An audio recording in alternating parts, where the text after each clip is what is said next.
ಇಡೀ ರಾಜ್ಯದಲ್ಲಿ ಮಳೆಯಾಗದೆ ರೈತರು ಕಂಗಾಲಾಗಿದ್ದಾರೆ. ಭೀಕರ ಬರಗಾಲಕ್ಕೆ ಸಿಲುಕಿ ಜನ ಮತ್ತು ಜಾನುವಾರುಗಳು ಕುಡಿಯುವ ನೀರಿಗೂ ತತ್ವಾರ ಪಡೆಯುವ ಪರಿಸ್ಥಿತಿ ನಿರ್ಮಾಣವಾಗಿದೆ. ಈ ಬೆನ್ನಲ್ಲೇ ವಿರೋಧ ಪಕ್ಷದ ನಾಯಕ ಆರ್ ಅಶೋಕ್ ಅವರು ಚಿತ್ರದುರ್ಗ ಜಿಲ್ಲೆಯ ಚಳ್ಳಕೆರೆ ತಾಲೂಕಿನ ನಾಯಕನಹಟ್ಟಿಗೆ ಭೇಟಿ ನೀಡಿ ಸ್ಥಳೀಯ ಬರ ಪರಿಸ್ಥಿತಿಯನ್ನು ಪರಿಶೀಲಿಸಿದ್ದಾರೆ. ತಕ್ಷಣವೇ ರಾಜ್ಯ ಸರ್ಕಾರ ಬರಪೀಡಿತ ಪ್ರದೇಶಗಳನ್ನು ಘೋಷಿಸಿ ರೈತರ ನೆರವಿಗೆ ಧಾವಿಸಬೇಕು ಎಂದು ಸರ್ಕಾರಕ್ಕೆ ಗಡುವು ನೀಡಿದ್ದಾರೆ.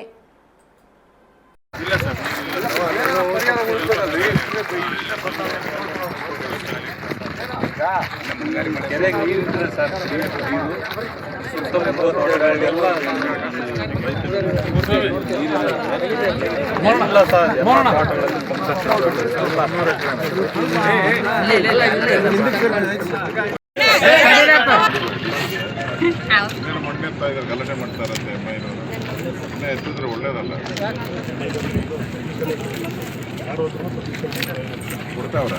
ಕೊಡ್ತಾರಂತೆ ಎಲ್ಲಾ ಕೆರೆಗಳಿಗೂ ಕೊಡಕ್ಕೆ ವ್ಯವಸ್ಥೆ ಮಾಡೋದು ಬಂದವನ ತಹಸೀಲ್ದಾರ್ ಸರ್. ಇಲ್ಲ ಸರ್,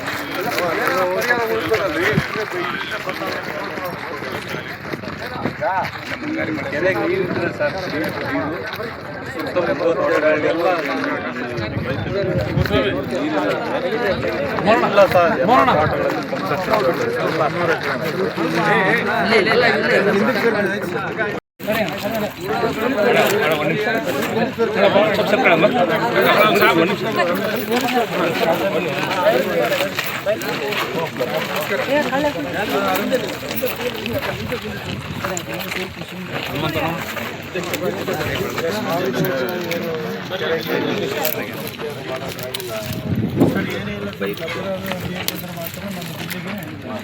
ನೀರು ಬಿಟ್ಟರೆ ಮಾತ್ರ ನಮ್ಮ ರೈತರಿಗೆ ಇಲ್ಲ ಅಂದ್ರೆ ತುಂಬ ಕಷ್ಟ ಇದೆ.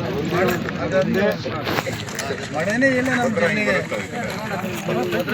ಸರ್ ನಾವು ಬಂದಿದ್ದೀರಿ, ಇಲ್ಲಿ ವೀಕ್ಷಣೆ ಮಾಡ್ತಾ ಇದ್ದೀರಿ. ಇಡೀ ಕೆರೆ ಬತ್ತೋಗಿದೆ, ಇಡೀ ಕೆರೆ ಬತ್ತೋಗಿದೆ, ನೀರು ಒಂಚೂರು ಇಲ್ಲ. ಸುಮಾರು 200-300 ಎಕರೆ ಮೇಲೆ ಕೆರೆ ವಿಸ್ತೀರ್ಣ ಇದೆ, ಆದರೆ ನೀರೇ ಇಲ್ಲ. ಈ ಕೆರೆ ನಂಬ್ಕೊಂಡು ಲಕ್ಷಾಂತರ ಎಕರೆ ಬೇಸಾಯ, ಕುಡಿಯೋ ನೀರು ಇದೆಲ್ಲನೂ ಕೂಡ ಇದ್ರ ಮೇಲೆ ಡಿಪೆಂಡ್. ಎಲ್ಲೂ ಕೂಡ ನೀರು ಕಾಣ್ತಾ ಇಲ್ಲ. ಅಂದರೆ ಬರಗಾಲ, ದೇಶದಲ್ಲೇ ಬರಗಾಲ ಬಂದಾಗ ಮೊದಲು ತುತ್ತಾಗುವಂಥದ್ದು ಇದೆ ಚಳ್ಳಕೆರೆನೇ. ಅದರಿಂದ ಇದಕ್ಕೆ ವಿಶೇಷ ಗಮನ ಕೊಡಬೇಕು.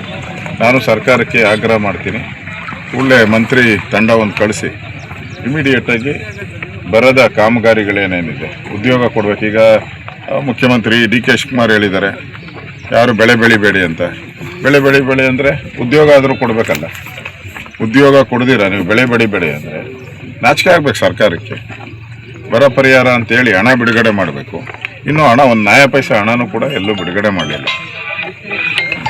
ಹಣ ಬಿಡುಗಡೆ ಮಾಡಿದ್ರೆ ಅಟ್ಲೀಸ್ಟು ಕೆಲಸ ಕಾರ್ಯ ಉದ್ಯೋಗ ಸಿಗುತ್ತೆ. ಜನರು ಗುಳೆ ಹೋಗ್ತಾ ಇದ್ದಾರೆ ಎಲ್ಲ ಕಡೆ, ಮಹಾರಾಷ್ಟ್ರ, ಗೋವಾ, ತಮಿಳ್ನಾಡು, ಬೇರೆ ಬೇರೆ ಕಡೆ ಗುಳೆ ಹೋಗ್ತಾ ಇದ್ದಾರೆ. ಆ ಗುಳೆ ಹೋಗೋದನ್ನ ತಪ್ಪಿಸ್ಬೇಕು ಅಂದರೆ ಅವ್ರಿಗೆ ಉದ್ಯೋಗ ಕೊಡಬೇಕು. ಉದ್ಯೋಗ ಕೊಡಬೇಕು ಅಂತ ಹೇಳಿದ್ರೆ ಸರ್ಕಾರ ಹಣ ಬಿಡುಗಡೆ ಮಾಡಬೇಕು. ಬರ ಅಂತ ಘೋಷಣೆ ಮಾಡಬೇಕು. ಇನ್ನೂ ಬರ ಅಂತ ಘೋಷಣೆನೇ ಮಾಡಿಲ್ಲ, ಸುಮ್ಮನೆ ಕೇಂದ್ರ ಸರ್ಕಾರದ ಮೇಲೆ ಆಪಾದನೆ ಮಾಡ್ತಾರೆ. ಕೇಂದ್ರ ಸರ್ಕಾರಕ್ಕೆ ಏನು ಮನವಿನೇ ಕೊಟ್ಟಿಲ್ಲ, ಇದುವರೆಗೂ ಒಂದು ಮನವಿ ಕೊಟ್ಟಿಲ್ಲ. ಪೇಪರಲ್ಲಿ ಸ್ಟೇಟ್ಮೆಂಟ್ ಬಿಟ್ಟರೆ ಎಲ್ಲ ಜಿಲ್ಲಾಧಿಕಾರಿಗಳ ಸಭೆ ಕರೆದು ಒಂದು ವಿಧಾನಸೌಧದಲ್ಲಿ ಎಷ್ಟು ಅನಾಹುತ ಆಗಿದೆ, ಏನೇನು ಪ್ರಾಬ್ಲಮ್ ಆಗಿದೆ, ಎಷ್ಟು ದುಡ್ಡು ಬೇಕು ಕಳಿಸ್ಬೇಕು. ಅದನ್ನು ಕಳಿಸಿಲ್ಲ. ಅದರಿಂದ ಈ ಗೋಶಾಲೆಗಳನ್ನು ಮಾಡಿಲ್ಲ. ಹೋಗ್ತಿದ್ದೆ, ನೀವು ಗೋಶಾಲೆ ನೋಡೋಕ್ಕೆ ಹೋಗ್ತಾ ಇದ್ದೀನಿ ನಾನು. ಬರ್ಬೋದು ನೀವೆಲ್ಲಾನು, ಗೋಶಾಲೆ ನೋಡೋಕ್ಕೂ ಹೋಗ್ತಾ ಇದ್ದೀನಿ. ಇಲ್ಲ, ಅವರು ಅದನ್ನು ಕರ್ನಾಟಕ ಸರ್ಕಾರ ಮಲತಾಯಿ ಧೋರಣೆ ಮಾಡ್ತಾ ಇದೆ. ರಾಮ್ಜಿ ಇದು ಈಗಾಗಲೇ ಅದ್ರ ದುಡ್ಡು ತಗೊಂಡು ರೈತ ಜನ ಯಾರಿಗೆ ಉದ್ಯೋಗ ಬೇಕು ಕೊಡಬೇಕಾಯ್ತು. ಜಾರಿನೇ ಮಾಡಿಲ್ಲ. ಅದರಿಂದ ಅಂದರೆ ಈ ಸರ್ಕಾರ ಕೇಂದ್ರ ಸರ್ಕಾರವನ್ನು ಸದ್ಬಳಕೆ ಮಾಡೋದ್ರಲ್ಲೂ ವಿಫಲ ಆಗಿದೆ.